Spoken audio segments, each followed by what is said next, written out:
क्या आप भी अपने पार्टनर के साथ इंटीमेट होने के लिए बेडरूम में जाते हैं और निराश होकर बाहर लौटते हैं?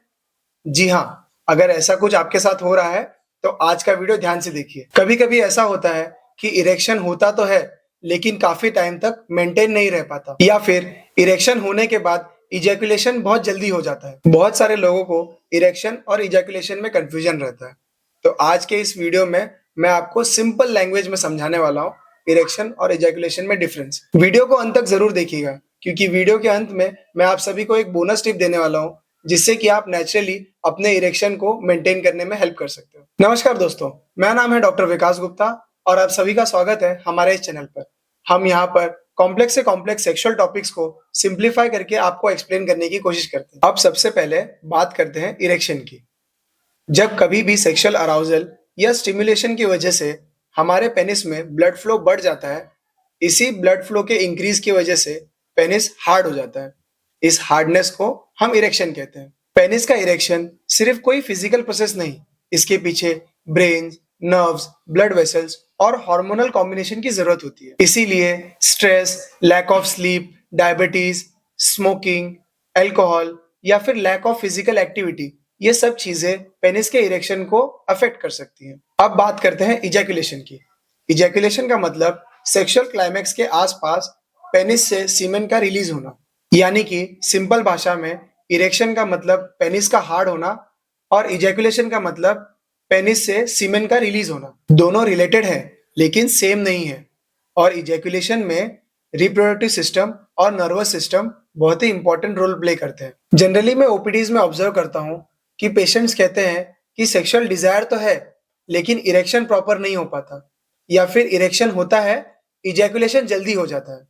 यही सेम प्रॉब्लम आजकल के मेंस में बहुत ही कॉमनली देखने मिलती है। अब इरेक्टाइल डिस्फंक्शन के कुछ मेन रीजन समझते हैं। Stress, anxiety, obesity, lack of physical activity, alcohol, smoking और ब्लड प्रेशर, डायबिटीज जैसे कुछ प्रॉब्लम से आपकी इरेक्टाइल डिस्फंक्शन या फिर प्रीमेच्योर इजैकुलेशन की प्रॉब्लम बढ़ सकती है। अब कई बार इरेक्शन की प्रॉब्लम या फिर इरेक्टाइल डिस्फंक्शन में डॉक्टर्स सिल्डेनाफिल या फिर टाडालाफिल सजेस्ट करते हैं, जो कि एक PDE5 इनहिबिटर्स है। टाडालाफिल इंडियन मार्केट में 2.5 mg, 5 mg, 10 mg और 20 mg के कैटेगरीज में अवेलेबल है। इसके अलावा सिल्डेनाफिल 50 mg और 100 mg के टैबलेट्स फॉर्म में अवेलेबल है। जैसा कि हमने पिछले वीडियो में देखा, सिल्डेनाफिल और टाडालाफिल का हमने डिटेल कंपैरिजन वीडियो बना रखा है।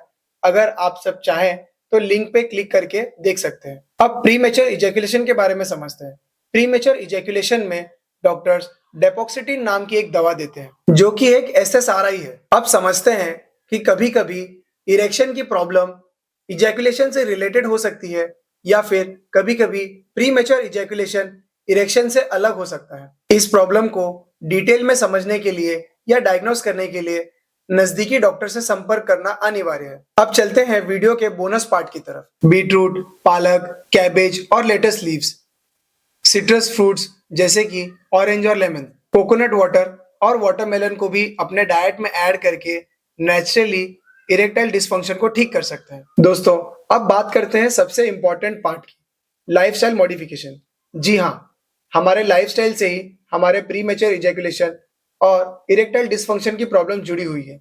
इनमें कुछ मॉडिफिकेशन या बदलाव करके हमें बहुत इंप्रूवमेंट देखने मिल सकता है। सबसे पहले डाइटरी मॉडिफिकेशंस, जैसे कि पैकेज फूड, पिज्जा, बर्गर जैसे जंक फूड को अवॉइड करना, शुगर का इंटेक बॉडी में कम करना। अब दूसरी बात करते हैं फिजिकल एक्टिविटी में इंक्रीज करना, जैसे कि आप लिफ्ट को अवॉइड करके स्टेयरकेस का इस्तेमाल कर सकते हैं, मॉर्निंग वॉक और इवनिंग वॉक पर जा सकते हैं, जिससे कि बेटर फिजिकल एक्टिविटी यानी कि बेटर इरेक्शन। थर्ड और सबसे इंपॉर्टेंट पार्ट, मेंटल रिलैक्सेशन। जी हाँ, अगर आप अपने स्ट्रेस और एंजाइटी को कम करोगे तो इरेक्टाइल डिस्फंक्शन और प्रीमेच्योर इजैकुलेशन की प्रॉब्लम से लड़ सकते हो। मेंटल रिलैक्सेशन के लिए योगा, मेडिटेशन और केजल एक्सरसाइजेस जैसी एक्टिविटीज कर सकते हो। मार्केट में ऐसे बहुत सारी दवाइयां अवेलेबल है जो प्रीमेच्योर इजैकुलेशन या फिर आपके इरेक्टाइल डिस्फंक्शन को ठीक करने का दावा करती हैं, लेकिन इसका प्रॉपर डायग्नोसिस और ट्रीटमेंट के लिए अपने डॉक्टर से सलाह लेना बहुत जरूरी है। वीडियो को अंत तक देखने के लिए आप सभी का धन्यवाद। ऐसे ही इंफॉर्मेटिव और एजुकेशन बेस्ड वीडियोस के लिए हमारे चैनल को सब्सक्राइब करना ना भूलें।